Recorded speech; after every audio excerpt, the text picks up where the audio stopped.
Assalamualaikum warahmatullahi wabarakatuh. Halo, selamat pagi anak-anak. Bagaimana kabar kalian hari ini? Sehat semua ya?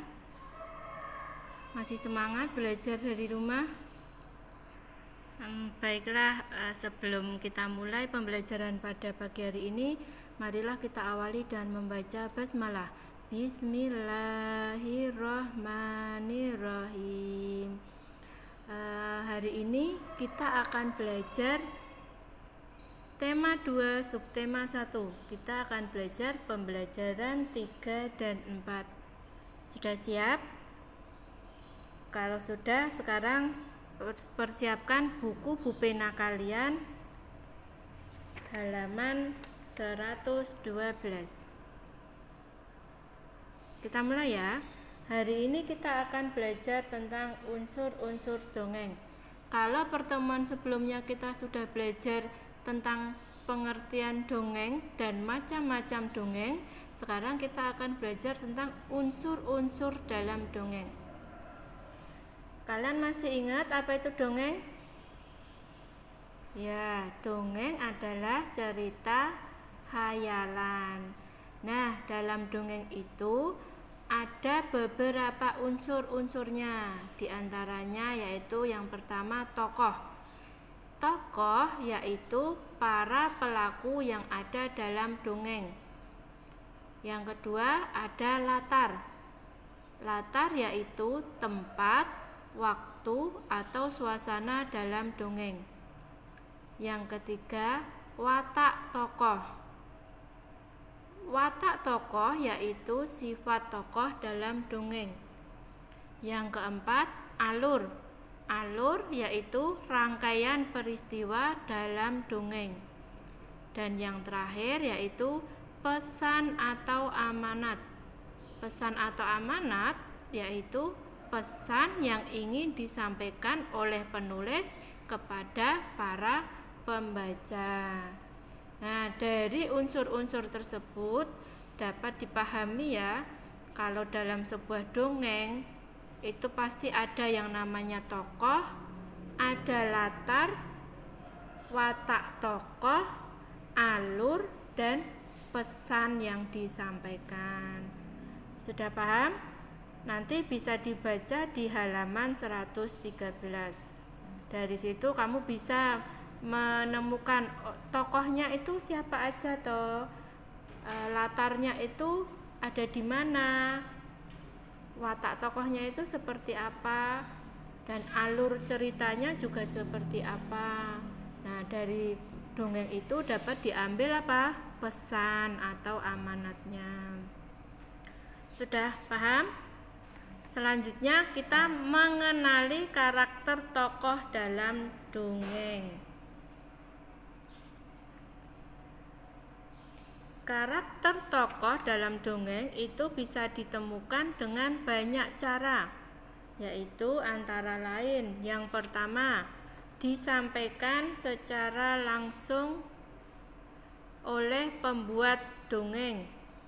Yang kedua, melalui percakapan antar tokoh. Yang ketiga, disampaikan oleh tokoh lain. Dan yang keempat, pendapat dari tokoh lain. Hari ini tentang unsur-unsur dongeng ya. Selanjutnya kita akan belajar sifat pertukaran pada penjumlahan kedua. Sekarang kita bagian kedua ya. Masih ingat apa itu pertukaran? Ya, pertukaran penjumlahan. Sekarang bisa dilihat di buku pena kalian halaman 104. Contoh soalnya, siswa kelas 3A dan 3B melakukan kunjungan ke Taman Bunga Nusantara. Sekolah menyiapkan 2 bis untuk mengantar semua siswa. Siswa akan dibagi menjadi 2 kelompok. Kelompok pertama berjumlah 20 siswa akan naik ke bis A. Kelompok 2 berjumlah 36 siswa akan naik ke bis B. Berapa jumlah siswa seluruhnya? Jika kedua bis ditukar kelompoknya, berapa jumlah siswa sekarang? Nah, kita belajar tentang apa? Sifat pertukaran atau komutatif. Sekarang kita lihat dulu ya, kita cari kalimat matematikanya dulu.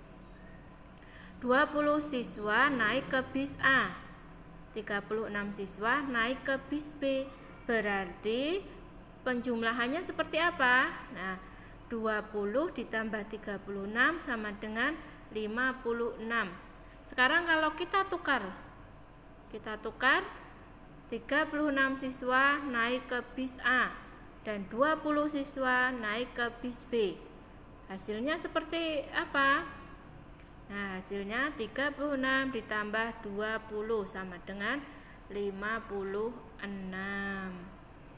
Nah, berdasarkan dari keterangan di atas dapat dilihat bahwa 20 ditambah 36 sama dengan 36 ditambah 20, hasilnya berapa? Hasilnya sama, 56. Sudah paham ya untuk sifat pertukaran atau komutatif pada penjumlahan? Ya, kalau sudah, sekarang kita lanjutkan. Anak-anak,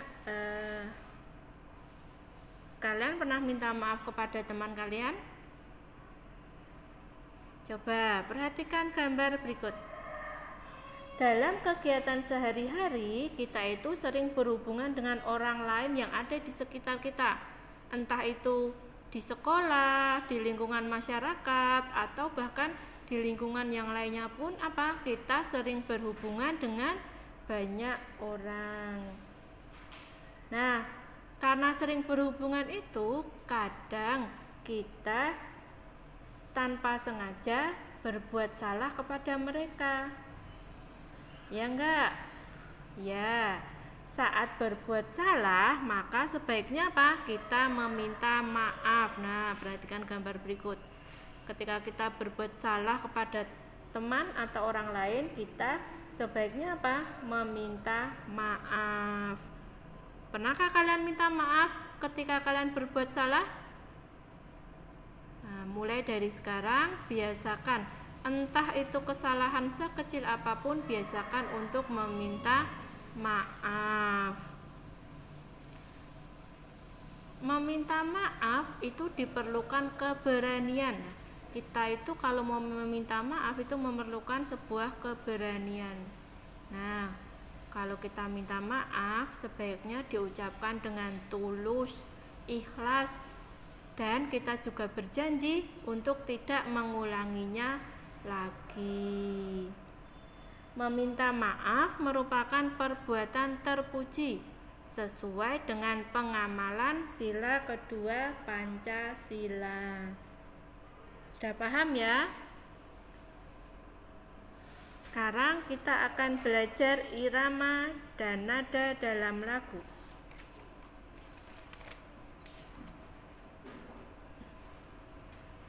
Nah, kamu sudah pernah mempelajari bunyi dari suatu benda ya. Pertemuan kemarin mempelajari bunyi dari benda yang ada di sekitar kita. Misalnya mengetuk meja, memukul ember. Masih ingat ya kemarin? Nah, dari bunyi benda-benda yang ada di sekitar kita itu akan membentuk pola irama. Ya, bunyi benda-benda yang ada di sekitar kita itu membentuk pola irama. Nah, sekarang setiap lagu itu punya irama. Di dalam lagu ada yang bunyinya tinggi, ada yang bunyinya rendah.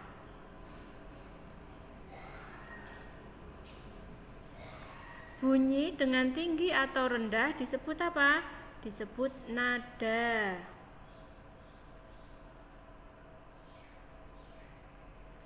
Nah, nada-nada itu jika dirangkai akan menjadi melodi. Melodi yang indah itu akan membentuk sebuah lagu. Nah, nada itu juga dapat disusun menjadi tangga nada. Contohnya seperti ini namanya tangga nada. Sudah paham? Sudah. Sekarang sebelum kita akhiri, kita menyanyikan dulu ya. Menyanyikan bersama-sama.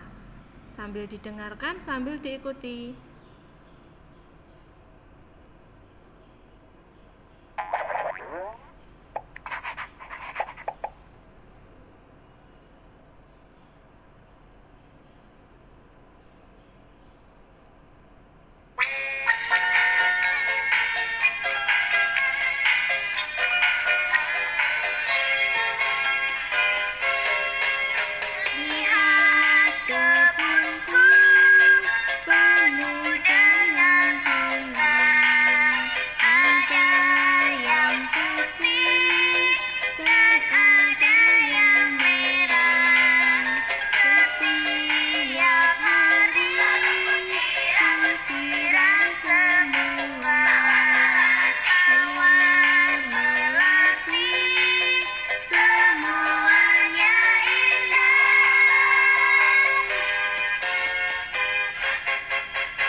Nah, dari lagu tersebut apa?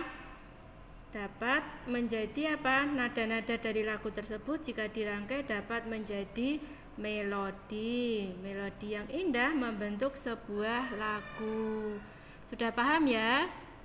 Kalau sudah, untuk pertemuan hari ini sudah cukupkan sekian. Jangan lupa di rumah tetap sholat 5 waktu, hormati orang tua, dan jaga kesehatan selalu. Terima kasih buat ayah, bunda yang sudah dengan sabar mendampingi dan membimbing anak-anak belajar dari rumah. Kita akhiri pertemuan pada pagi hari ini dan membaca hamdalah. Alhamdulillahirabbil alamin. Wassalamualaikum warahmatullahi wabarakatuh.